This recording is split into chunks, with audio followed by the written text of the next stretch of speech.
भई से बाटे नमस्कार हो अब उठान भइल गन्हा भई से बाटे नमस्कार हो अब उठान भइल गन्हा भई से बाटे नमस्कार हो अब उठान भइल गन्हा भैया चंद्रजीत जी हमके बोलवले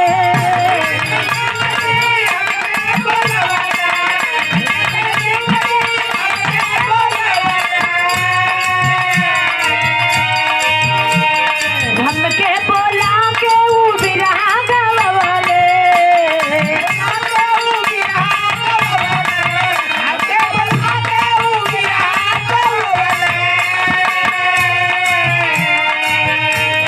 राजकुमार भैया के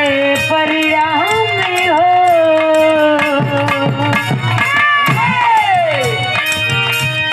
ठेकेदार भैया के प्रणाम हो अब उठान भइल गन्हा भैया के सबके परिणाम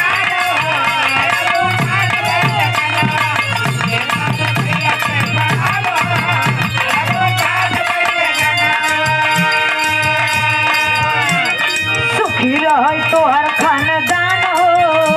अब ना भैया सबको बन गया टाइम हो गया